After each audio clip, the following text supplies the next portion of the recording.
नमस्कार। आज हम बीएड द्वितीय वर्ष के पाठ्यक्रम के अंतर्गत ज्ञान के प्रकारों का अध्ययन करेंगे। सबसे पहले जानते हैं ज्ञान क्या है। What is knowledge. आजकल ज्ञान का बहुत महत्व है, ज़्यादा है। जिसका ज्ञान जितना ज़्यादा और नवीनतम है वह उतना ही ज़्यादा दूसरों को प्रभावित करता है। वह जहाँ भी होता है या जहाँ भी जाता है वहीं उसे पहचान मिलती है। शिक्षा व्यक्ति को पर्याप्त ज्ञान देती है, उसे नवीनतम करती है और ज्ञान की दृष्टि से गंभीर बनाती है। इसीलिए क्या हम मान लें कि शिक्षा का ज्ञान लक्ष्य ही सर्वाधिक महत्वशाली है?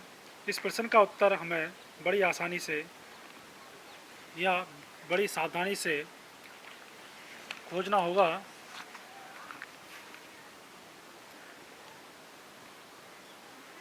क्योंकि जीवन में केवल ज्ञान ही तो अकेले महत्वपूर्ण नहीं है। ज्ञान के अतिरिक्त भी तो व्यक्तित्व के अनेक आयाम हैं जो किसी भी दृष्टि से दूसरों से कम नहीं हैं। यह सही है कि जीवन के सामाजिक, सांस्कृतिक, नैतिक पक्षों का विकास भी या ज्ञान भी तभी हो सकता है जब व्यक्ति ने वह ज्ञान अर्जित किया हो। इस रूप में शिक्षा के ज्ञान लक्ष्य को हम एक आधार लक्ष्य मान सकते हैं। जैसे सुकरात ने भी कहा है, one who had true knowledge should not be other than virtuous। अर्थात जो सच्चा ज्ञान प्राप्त कर लेता है वह सर्वगुण संपन्न हो जाता है।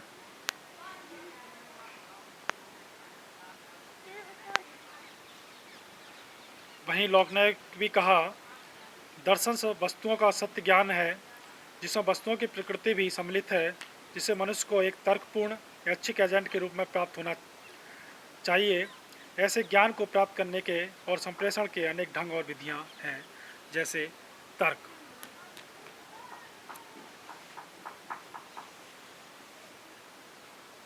स्टेनबर्ग ने भी कहा है, knowledge is defined as the application of intelligence creative as medicated by value toward the achievement of common good through a balance among interpersonal and extrapersonal interested in order to achieve a balance among adaptation to exciting environments, shaping of exciting environments and selection to of new environment।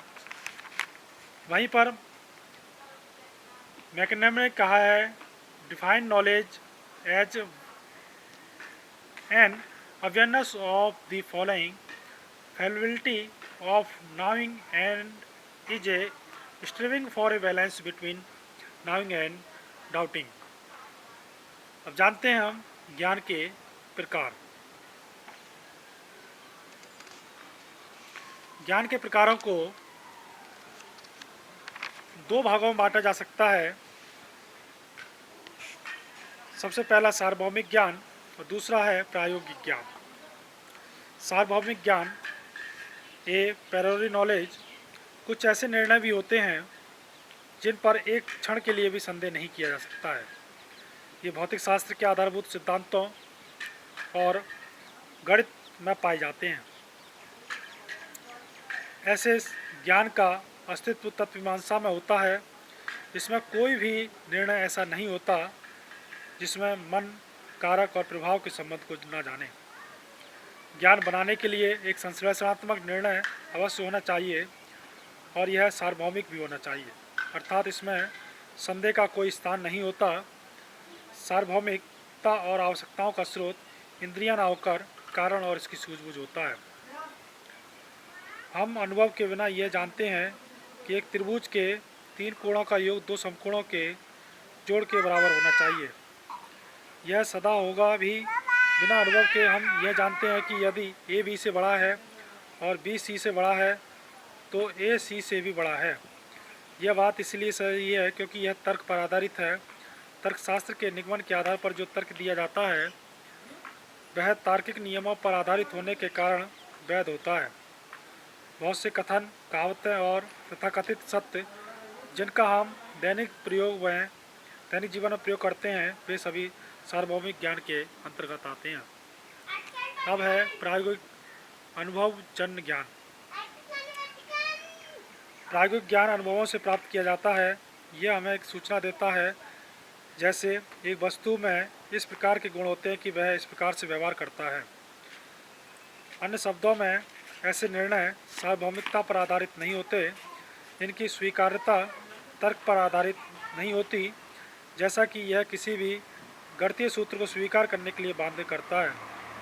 हम यह नहीं कह सकते कि एक श्रेणी की कुछ वस्तुओं में कुछ विशेष गुण पाए जाते हैं, इसीलिए सभी में ये गुण पाए जाते हैं।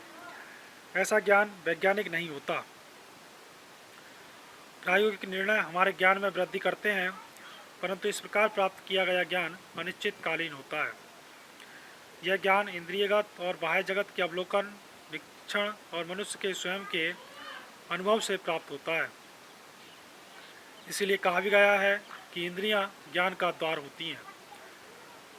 भारतीय दार्शनिकों के अनुसार भी ज्ञान को दो प्रकार हैं या बांटा गया है, पराविद्या और अपराविद्या। पराविद्या ऐसा ज्ञान जो हम अपनी इंद्रियों से और तर्क से प्राप्त करते हैं उसे पराविद्या कहते हैं।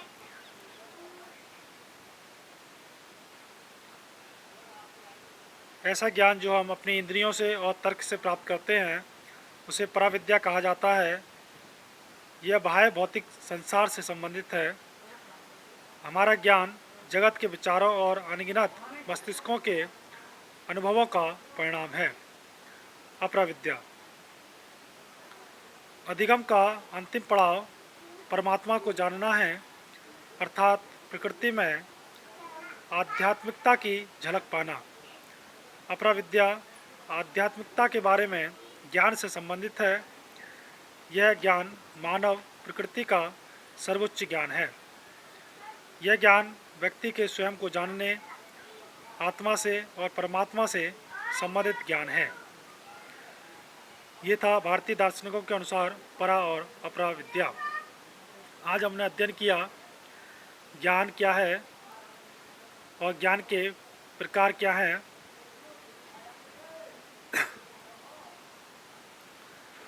इसके बाद हम कल अध्ययन करेंगे ज्ञान के कुछ अन्य प्रकारों का। धन्यवाद।